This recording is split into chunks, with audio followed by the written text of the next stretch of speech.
განებეთ თავი ბავშვებს, იზრუნეთ მშობლების ეკრან დამოკიდებულებაზე. სტატიებს აი ასეთი სათაურებით მსოფლიო მედიაში სულ უფრო ხშირად შეხვდებით. გაფრთხილებას იმის შესახებ, რომ სანამ ჩვენი შვილების ეკრანთან გატარებულ წუთებს ვითვლით, ბებია ბაბუების თაობა smartphone-ზე მიჯაჭვული გახდა. თუმცა სანამ აი ამ ყველაფრის დადებით და უარყოფით მხარეებზე ვისაუბრებთ, მოდით მათგან გავიგოთ, რა დროს ატარებენ და რას აკეთებენ ზოგადად ონლაინ სივრცეში.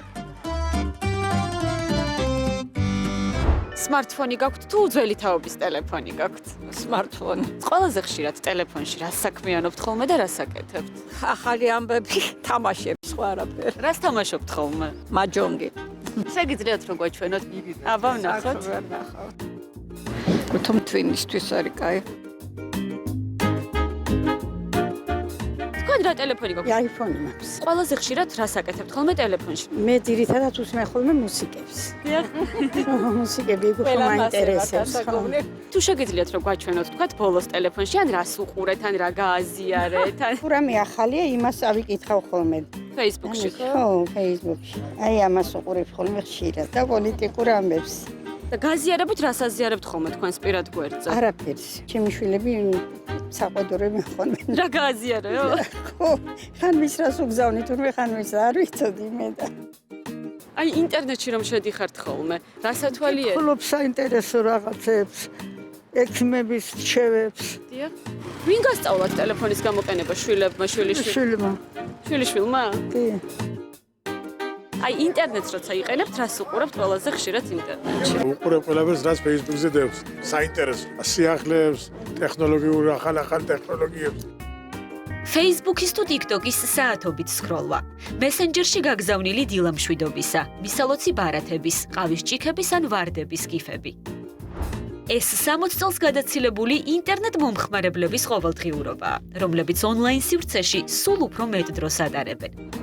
ამას მოწმობს გამოცემა ეკონომისტის თუ სხვა საერთაშორისო კვლევები, რომლის მიხედვითაც უფროსი თაობა smartphone-ზე მიჯაჭვული გახდა. იმაზე მეტადაც კი ვიდრე ახალგაზრდები. ინტერესები მრავალფეროვანია, კულინარიული რეცეპტებიდან პოლიტიკურ ამბებამდე. მიზეზი კი ბევრი. თაობისთვის, რომელიც ინტერნეტის გარეშე გაიზარდა, ციფრული სამყარო ახალი აღმოჩენაა. მათ იზიდავთ ყველაფერი: ფერადი ფოტოები, ვიდეოები, თამაშები თუ ვირტუალური კონტაქტები. რამდენად დამოკიდებული ხართ ტელეფონზე? ძალიან ვარ დამოკიდებული. რას აკეთებთ ინტერნეტში ყველაზე ხშირად? აი რა გხიბ? სკროლავ. სოციალური ქსელები. დიახ. სხვა კვლევებით ამბობენ, რომ უკვე არა მხოლოდ ბავშვების ზრდასრულებიც კი გახდნენო ინტერნეტზე და ეკრანზე დამოკიდებულიო. რას ფიქრობთ? არაფერს, მე თვითონ საქმეს ვაკეთებდი, რაღაცამ შემიყოლია და გავაფუჭე ისე. მურაბას ვაკეთებ და მიწვა. საჭმელს აკეთებთ და დაგეწვათ? რას უყურებდით ამ დროს ინტერნეტში? რამ გაგიტაცათ? მიყვარს ძალიან ვეშაპები და ოკეანე და იმას უყურებდით. გავიხედავ ხოლმე აი მეტროში მაგალითად მოპირდაპირე მხარეს. დიდი პატარა, აი ასაკს არ აქვს ხობა. ყველა აი ესე ჩარგულია იმას. როგორი ტელეფონი გაქვთ? Smartphone-ი. Smartphone-ია რა არის? Facebook-ი და TikTok-ი და შემოხედა. ეკრანთან ატარებთ დიდ დროს? კი. დიდ დროს ატარებთ ისე ინტერნეტში? კი, სხვათა შორის. კი. ხამე პირველ საათამდე არ ამძინავს, თილიშვით საძებდგები რომ იქ რაღაც სიახლე და მელოდება ადამიანი და მე მირეკავე. სადა ხარ გაწოდა, სადა ვარ და გერა ვარ. აი ტელეფონში. ეკრანთან გატარებული დროის კონტროლი, რომ არა მხოლოდ ბავშვებს ხშირად ზრდასრულებსაც გვიჭირს. ამაში გვეთანხმება ჩვენი რესპონდენტი დიანა სიუკაევა, რომელიც დიდუბის ბაზარში ხილბოსტანს ყიდის და თავისუფალ დროს თავს ინტერნეტ ამბებით ირთობს. თან მუშაობთ და თან როცა დრო გაქვთ ალბათ ტელეფონსაც სკროლავთ ხოლმე. კი, მაგრამ ძირითადად სახლში 10 საათზე რო ავდივარ, ღამის 5 საათამდე ვზივარ ტელეფონს უყურებ. მაინტერესებს რა ხდება ქვეყანაზე. მაგალითად დილას რომ მოვდივარ, ისედაც სულ ვაგვიანებ და სანამ რაღაცას ვაკეთებ, მანამდე ავიღებ ხოლმე. ეს ძალიან მავნებელიაო ჯანმრთელობისთვისო და თქვენ ჯერ ყავას სვამთ თუ ჯერ ტელეფონს იღებთ?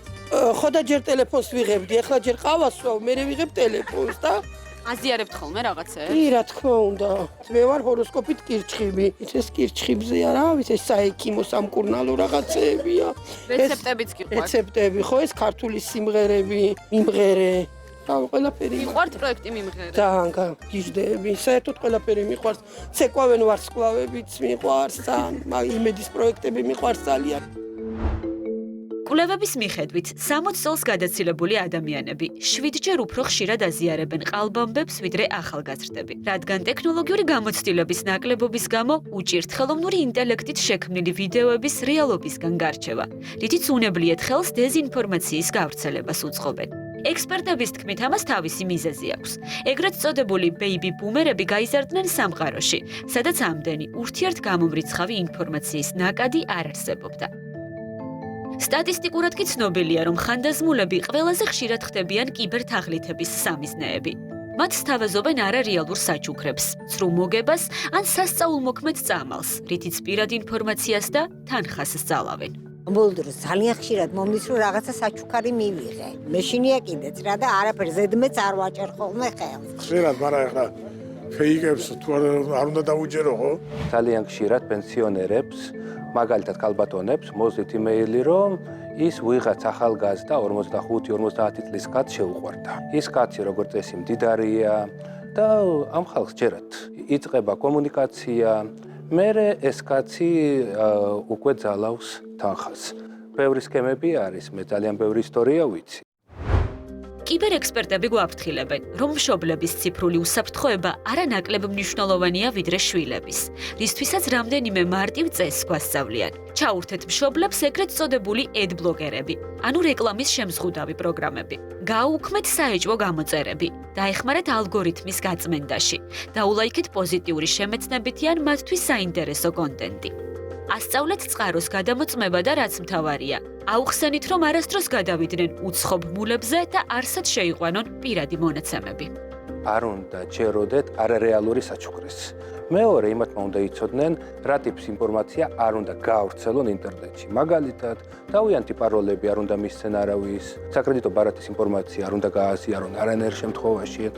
აგრეთვე, ჩვენ უნდა დაუყენოთ მათ ანტივირუსი აუცილებლად და firewall. Older persons to participate and სოფლიოში ინტერნეტის ყოველი მეათე მომხმარებელი 65 წელს გადაცილებულია. ისინი განსაკუთრებით TikTok-ზე გააქტიურდნენ, სადაც ბევრი პოპულარული ბლოგერიც კი გახდა, ეგრეთ წოდებული გრენდფლუენსერი. ფსიქოლოგები ამბობენ, რომ ტექნოლოგიების ათვისება, სახალისო თუ შემეცნებითი კონტენტის შექმნა უფროსი თაობისთვის სასარგებლოცაა. ლოგიკური თამაშები და ახალი ინფორმაციის კითხვა მეხსიერების ვარჯიში. თუმცა ზღვარი აქაც არსებობს.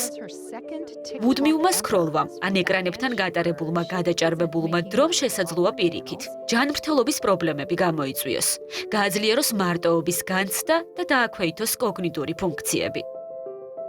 ონლაინ სამყარო ვერასდროს ჩაანაცვლებს სეირნობას, ფიზიკურ აქტივობასა და ოჯახის წევრებთან ცოცხალ ურთიერთობას. ამიტომ უნდა გვახსოვდეს მთავარი, რომ ეკრანის ჯანსაღად და ზომიერად გამოყენებას ასაკი არ აქვს.